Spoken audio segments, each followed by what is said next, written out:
You know the vibes. Welcome back to another episode of the Hoop Genius podcast brought to you by NBA 2K24. I am Mo Mootsie. Alongside me is always the three-time NBA champion, Mr. BJ Armstrong. BJ, how's your day going today, bro? Oh man, beautiful Mo. How's your day going? Real name, no gimmicks, and I'm excited to get to this next five, Mo. I Yes, sir. mean, Yes, sir. If you guys missed yesterday's episode, go back and get them because as we look ahead to 2024, celebrating the new year, we got artificial intelligence to generate 10 predictions for 2024 in the NBA. And we did five yesterday. And today we're going to dive into five more.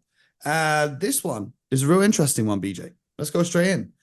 A team that hasn't won a championship in over 50 years will claim the 2024 NBA Finals in a surprising underdog victory.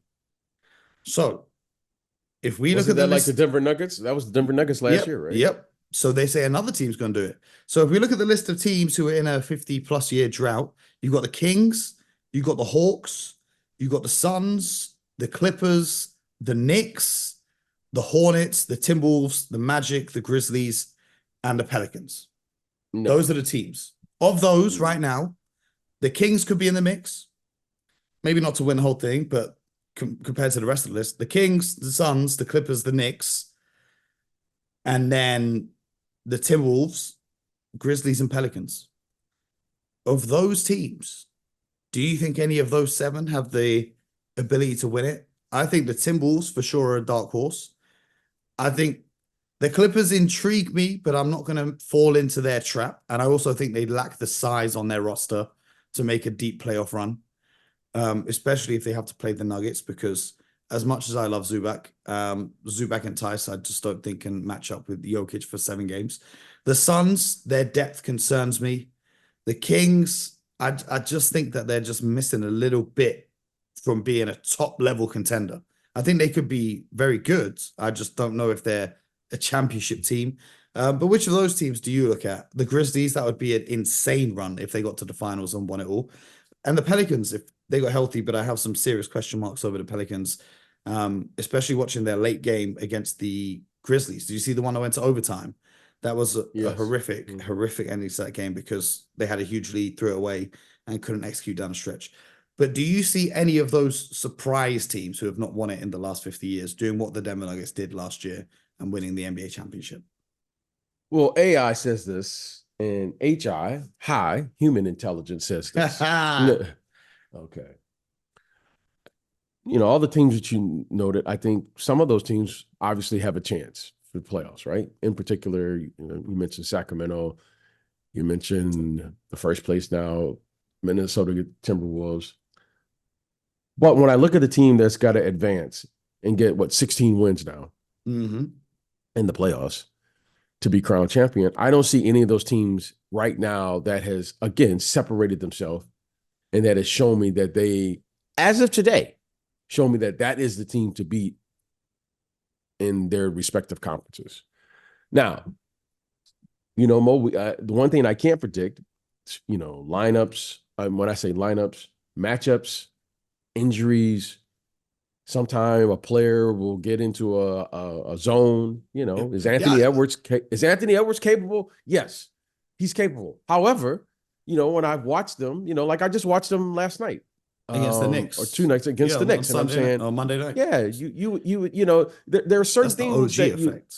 yeah, Oh, by the there's way, certain things. youtube.com/Hoop Genius, a breakdown of OG's debut with the Knicks. Go check that out. Sorry, Yeah, just had to and do the promo. yeah, so when you start looking at things and you're saying, okay, that was a winnable game for them. There's certain games that you say, okay,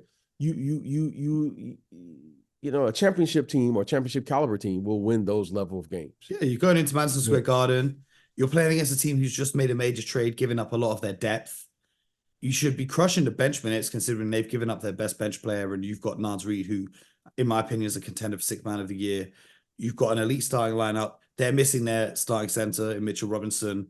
You're not. You've got Rudy Gobert, you've got Karl-Anthony Towns, you've got Anthony Edwards. So yeah, I did watch that game also and think if they're serious about contending, that should have been a game they won. Yes and no.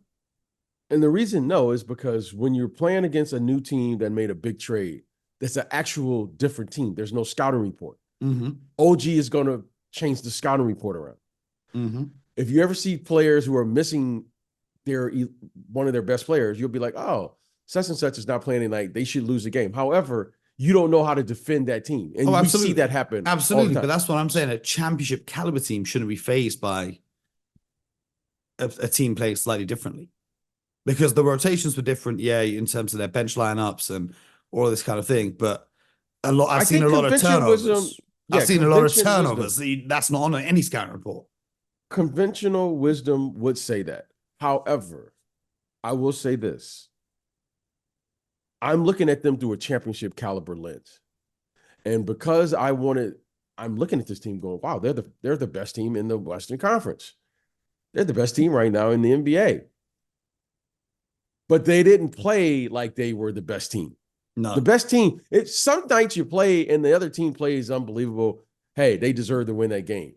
The Knicks certainly didn't do anything outstanding that I saw that said they were that much better of a team, especially with 2 new players put into their lineup. That's all I'm saying. I'm looking at them from a championship caliber lens. It's going to probably take 3 or 4, just like with Ja Morant. Ja Morant, the first 3 or 4 games, I think they weren't undefeated. Mm-hmm. Suddenly now the scouting report is kind of out and people are saying, okay, this is how you got to play against them. And now you can see teams around the league have made an adjustment. Mm-hmm. The true test for the Knicks and the true test of this trade is going to be 5 to 10 games. Neither one of these teams have 25 games now to figure it out. Mm-hmm. Like I always say at the beginning of a season. So it's going to take 4 or 5 games to figure it out because now we have enough game film to look at these teams to make adjustments from quarter to quarter, half to half, and in particular, game to game.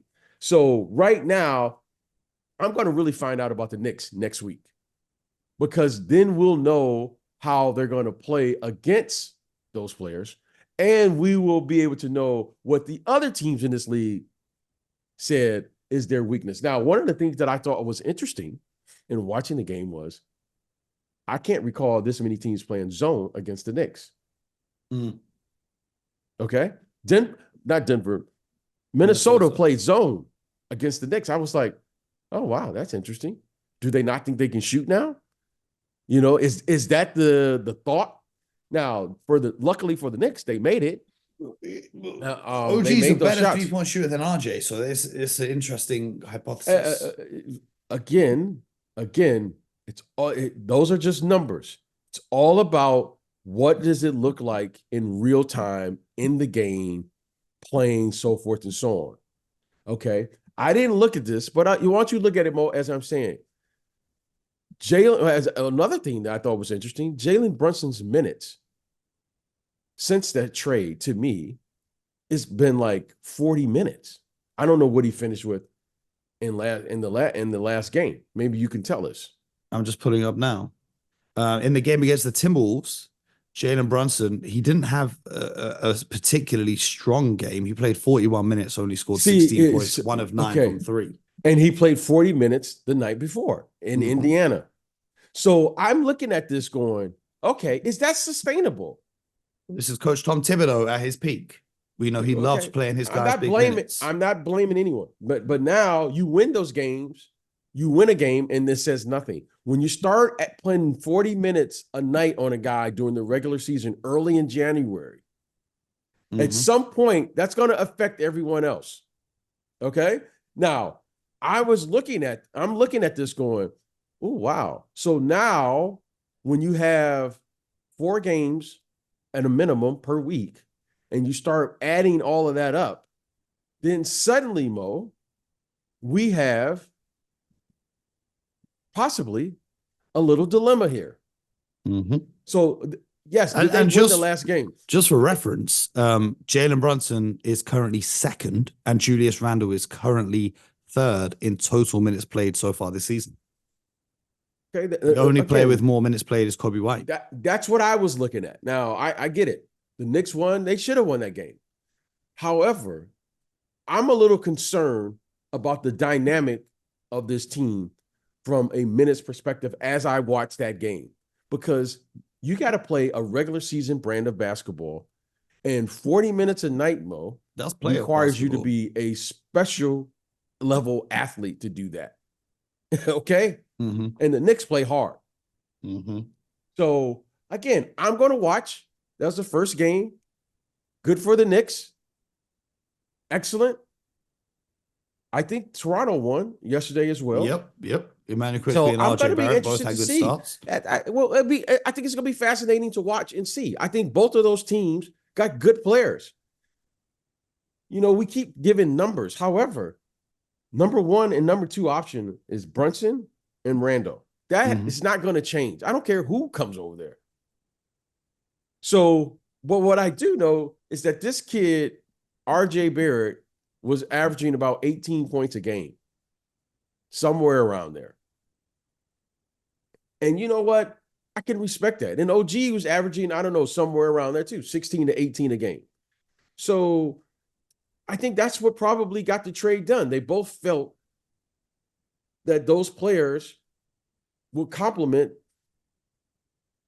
in a different way to, you know, to their respective teams. You know, that seemed to me. OG's averaging 15, Quickly's averaging 15. That just doesn't account for RJ's 18 that the Knicks are going to have to find from somewhere. That's what I'm saying. So Emmanuel and OG can cancel each other out, but I don't think Precious Stewart and Malachi Flynn, with all due respect, this is are what I'm giving you saying. 18 a night. So I think there's still more moves to be made from New York, though. Do whatever you got to do. I think, however, they have to make a move for a bench squad. do whatever you got to do. I just when you start trading players 15, 16, 18 a night, my biggest question is, how are you going to replace that?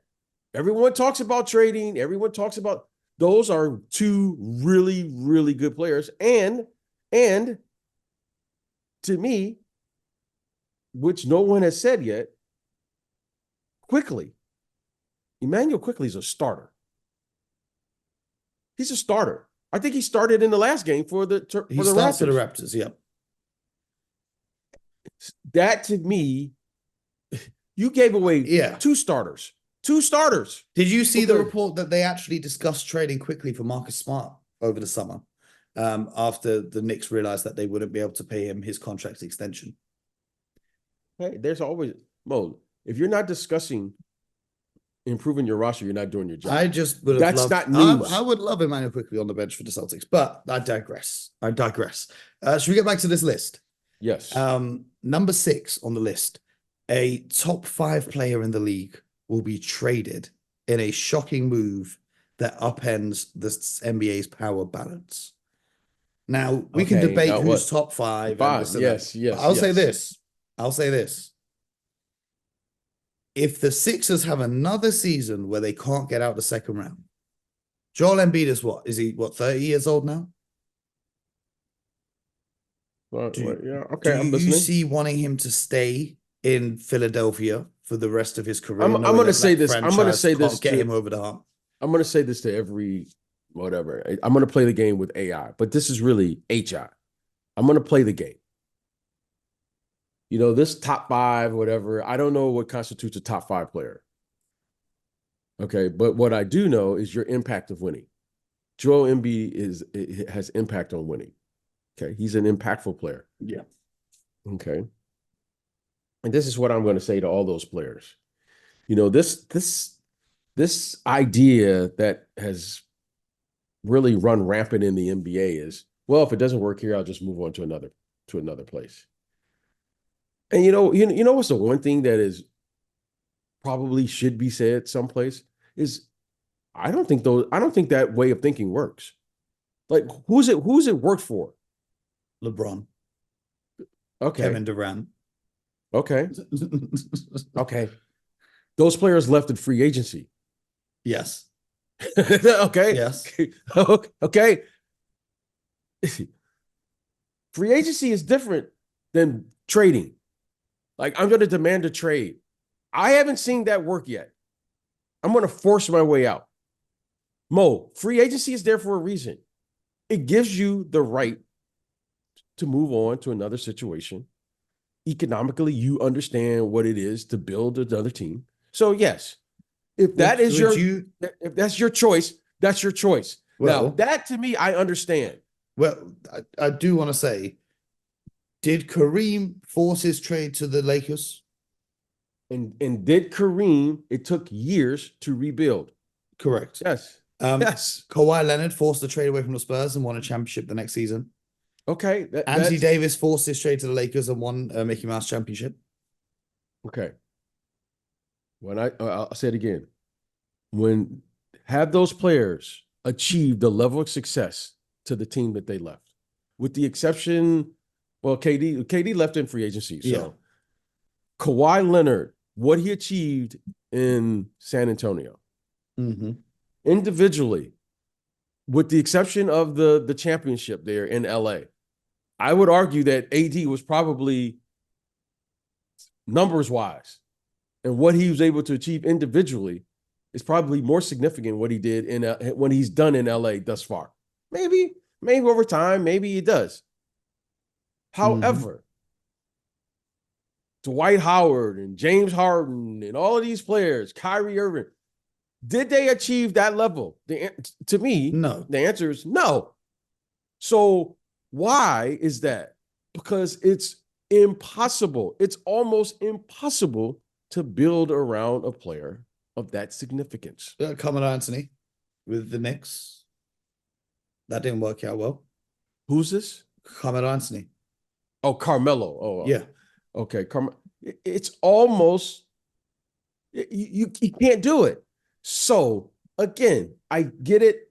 It's fun to say da. When you start forcing your way out via trade, how are you going to build around these players?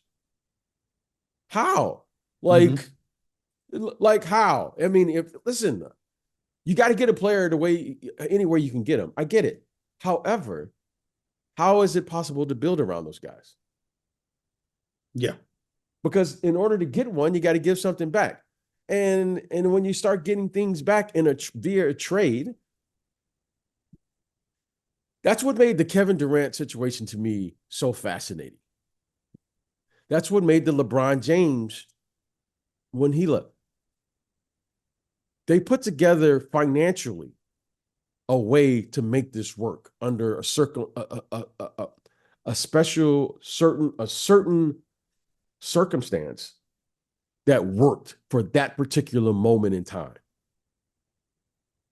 Like the Kevin Durant situation, if you revisit the situation, it was just a moment in time where it worked. Won't work every year, but it worked for that moment in that particular time. Just like what happened with, you mentioned LeBron. It worked for that moment in that set of circumstances. Yeah. No, I hear what you're saying. It's tough to then build because you've had to deplete your depth in order to acquire the star, and now you can't get that same depth because they've eaten your salary. I get it. It's yes. Unless there's a giant jump in the salary cap or something like that, or you draft a rookie scale contract, which is playing way above the level that a normal rookie would.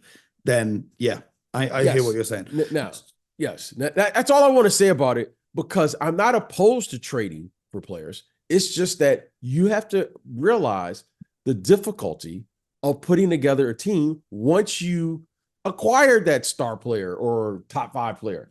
It's almost impossible.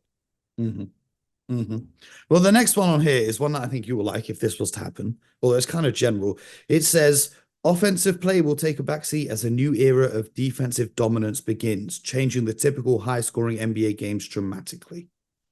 Now, I don't see a way in which this happens, but I would love it. That's just me. But I guess in a way, we're now seeing like the Knicks move for OG. He's a more defensively focused player than Quickly and RJ Barrett were. So I guess that could allude to it.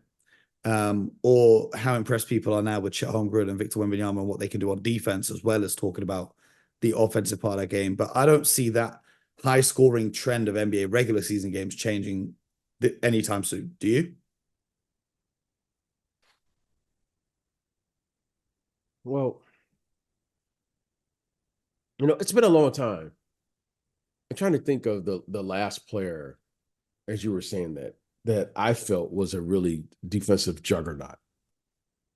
I saw Dennis Rodman, for instance. I played with Pippen and Jordan. Played against David Robinson. I saw Hakeem Olajuwon. Ben Ben Wallace. Wallace, Okay, you saw Gary Ron, Payton, Ron Artest, Gary Payton. Marcus Smart. Okay, these players. You know, I'm not sure what would constitute that in today's game. And the one that stands out to me right now is Giannis. Because if you're gonna play and really impact the game, you got to be some level of a shot blocker or rim protector. That's the one area where you can impact the game and change the dynamics of how a team plays on the offensive end. It's very difficult. Marcus Smart is a phenomenal defensive player. However, the way the game is, you know, especially you can't impede the progress. Okay, you can beat Giannis to the basket and he has a chance to recover. You beat Marcus on a drive, then there's nothing really he can do. He needs another player to help out, which, you know, you had the Time Lord and all those guys. So I would still contend that Giannis is probably, if I were trying to get a defensive team together, he would probably be the one guy I would try to build around a player like that. I think it's Mobley, early, but Wemby 100% is there for me because exactly what you said about Giannis. Yes, Chet as well. Wembanyama, Chet has it. Evan Mobley has it. That's why I love those. I look for that. I say, okay, what gives me what I call Jalen Duren has the potential. He hasn't shown it yet. He has potential. But those other guys, they've kind of shown you that, you know, Chet Holmgren, you know, he's had 5 or more blocks in a game. Wembanyama, 5 or more blocks. Mobley, certainly Giannis. You know, I think of that play he made, just the one play that he made in the NBA Finals that one year. I mean, that was just an incredible recovery. So I see today's game through the lens of saying, okay, if you're going to be a good defensive team, you got to have some level of shot blocking, some just level of rim protection, because the way that these guys shoot, you have to have enough players who can run people off the 3-point line and get them playing, you know, you got to get them playing in the mid range. Okay. Because the mid range is the only place that's open on the floor right now. No one defends the mid range. And if you have rim protection, now suddenly you can defend the mid range because you're not worried about that player just going and waltzing in and getting an uncontested layup. So I think with the shot blocker or rim protector, a la Rudy Gobert, for instance, it allows you to defend the only area that's out on the floor if your players are committed to defending the 3-point line. That's how I see the rules are. You know, it's rules to the game. Now, at some point, I would love to see the defense allowed a little bit more physicality to bring to the game, but that's a commitment from the committee, the NBA committee, the league committee, to allow the defense to be just as aggressive as the offensive players, because the offensive players now, in my opinion, they're more aggressive than the defensive players. They're initiating all the contact. Yep. Defenders players can stand still and still get called for fouls. It's ridiculous. Yes. Yeah. So I think now the rules committee is the only group that could actually impact the game on the defensive end. And you heard Steve Kerr talk about it the other day. You know, yeah. I mean, you gotta. I'm not saying you agree with it, but everyone who knows and plays the game and watches this game knows that the offensive players now are more aggressive than the defensive players, which is a turn of events than it was, just say, 15 or 20 years ago. Yeah. We'll see if these trends continue. The next prediction it has is an international player revolution. An international player will revolutionize the game with a unique style, leading to a shift in how basketball is played in the NBA.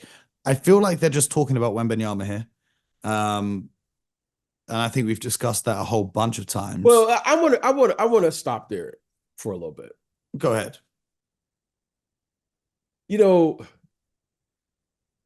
this whole idea that it's an international game or foreign players versus the domestic players, Mo, it's a global game. That was the whole idea. Yes. Okay. The whole idea was to have a global game. Now that we have a global game, now we want to say the international player and pit it against the domestic player. It's the NBA. Everyone makes a run. The domestic player had a 70-year run. Okay. Yes. It's the Okay. NBA in America. Of course they did. Yeah, of course they Yeah. did. Okay. So that's why it's artificial.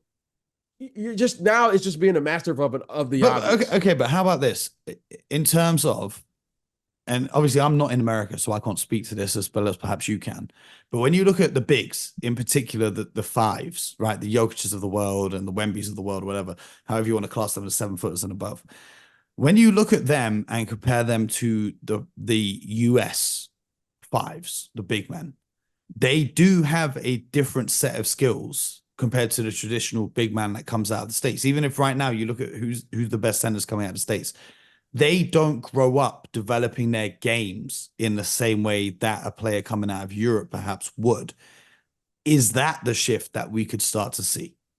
The shift that we saw take place, Bo, in the NBA was we took a shift and said we put the 3-point line in the game. That's the shift. Yes. That's the shift. The shift was we're going to implement the 3-point shot. But even then, the fives in America, we didn't five. Okay, there's always been big, tall players who could play like that, right? We saw Sabonis. We saw Sabonis in the 70s, in the 80s. Yes, we saw that was nothing new. The game was different. Why? Because we didn't play the game from the 3-point line. We played the game from the inside out. The NBA game was always a game that was played from the post out to the 3-point line. Yes. There's been a shift that happened over the last 15 years with the Warriors that play now from the outside in. Because most bigs in Europe weren't playing just purely from the post because of the way the game was played. And if you remember, the triangle or the lane was different. Mm-hmm. Okay. So they had to play farther away from the basket.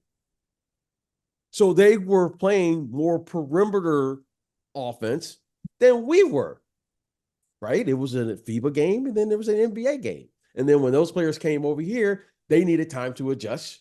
But we always knew that the bigs from over there could be stretched. We knew Dirk Nowitzki and those guys could pick and pop.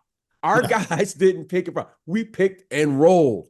Yeah, but now the NBA game is played from the perimeter. Do you think that young big men now in the States are being taught or going to be taught?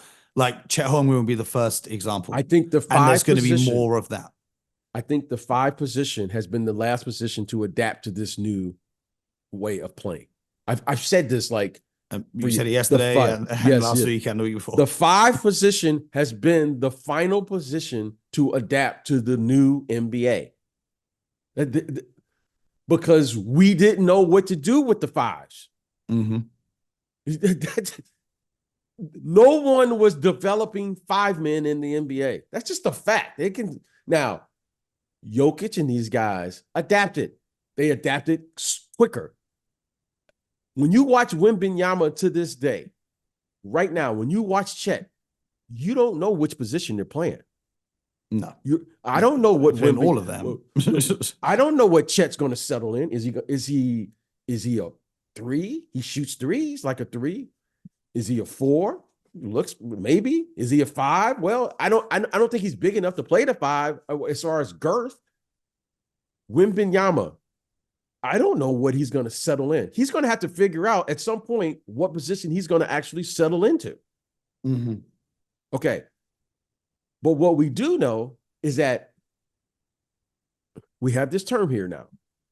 He is a positionless player, right? Isn't that the new, It's a positionless league. Okay. Yep. So now Anthony Davis is not a 5.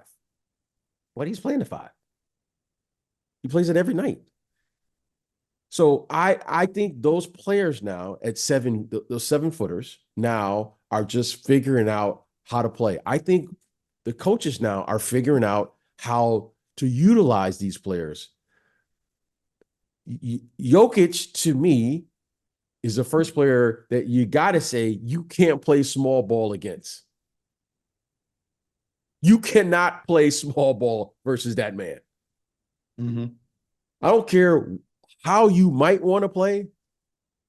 You can't play small ball versus him because of his size and the way that he And plays. he plays at his own pace as well. So I think now this game, when I say this game, and now it's truly, it's a global game now. I think the players who came from abroad, I think they've transitioned much faster to the game and the way the game is played, refereed, the rules, than the players who were here domestically, because we totally neglected the traditional 5-man in this league. There's nothing about traditional fives, the way they play back then, where they played back then to where they play now. Okay, if Kareem Abdul-Jabbar was playing right now, he would probably be a different player. If Shaq was playing right now, he would be a different player than the one that we saw. Mm-hmm. Okay, but if the players today that were playing, if Chet Holmgren was playing in that era, let me tell you something, that would be a different player. Yep. All right. Yep. So you can't tell me, we can look at the game, but if Wembanyama had to play against Akeem Olajuwon, David Robinson, Shaq, and all those guys, let me tell you something. I don't think he's just running around doing what he's doing right now. However, if you reversed it, it would be a different game the way those guys would have to play in today's game. Yeah, we're never going to know. We're never going to know. So the rules will always dictate the players. And as I like to say, as we all like to say, players will adjust. Mm-hmm. So the rules committee, they took away the way that we used to utilize bigs. Coaches didn't know what to do for some time. But Jokic and Embiid and those guys now are showing us what's possible. You see Chet Holmgren and you see Victor Wembanyama, and now it's a new game. And now, thank goodness for bigs, they're back in the game. I mean, which is great. Yes. Well, the final one we have here on the list is that the introduction of advanced technology in refereeing will lead to major controversies and debates around the nature of the game. I think we already see that. I mean, you saw the ending of the Timberwolves-Lakers game, right? And then LeBron, after the game, uploaded a picture on his Instagram where his foot looked like it was behind the line, but it got called as a 2-pointer. I think we already see that controversy over. What is the big deal replays. About? What is the big deal? So about here's my thing, because I wanted to Yes. talk about this. Because I wanted to talk about this. Everyone for about 24 hours after that game, you saw the ending of that game, right? The Timberwolves and Okay. Lakers, right? Okay. Yeah. LeBron takes a 3 or a 2. His foot was like on the line. Now, depending on when you pause the replay and which angle you look at, it could be a 2, it could be a 3. So the referees have ruled it a 2 because they've seen an angle where his foot's on the line. That wasn't the final possession of the game. The Lakers actually had the chance to win it. They inbounded the ball and got it to LeBron with a chance to tie the game or win the game, and he couldn't get a shot up. So, like, I get it. One play, okay, cool. That wasn't the deciding play of the game, though. And that's just what I've got to say about that. All the complaining on the social media. I don't understand what's wrong with making a mistake. Like, it's like no one wants any responsibility. Like, the players make mistakes, coaches make mistakes, everybody makes a mistake. Okay, the referee, he made a mistake.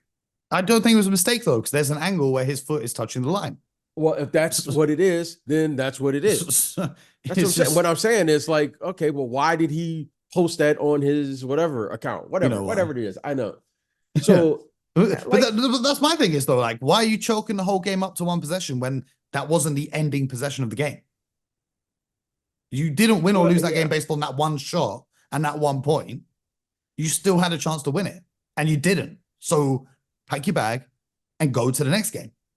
Yeah, that's my thing. thing. I'm saying, like, I don't. Yeah, I'm a little disappointed in the questions. So was I. Yeah, I I'm like, expected better, but I don't want to be too critical in case they're listening and then they've got a vengeance well, against me they when are, they yeah, rise up. they are listening. However, if they are listening, what are they listening to? Where are they learning from? I don't know. I think Well, everything and everyone. I So, do so know. someone explain this to me. I do know where they're Go on. learning from. They're learning from humans. Yeah, That's yeah. where they're So learning from. someone explained this to me the other day. They said that all these AI things basically do is like when you want to find something out, you Google it, right? What the AI is doing is the same thing, except they're Googling, it's like a million people Googling things at the same time and reading all the results. So it's like a super enhanced Google search, and then it reads it and condenses everything into a list. That's what it's doing. You know what artificial intelligence feels like to me? It feels like a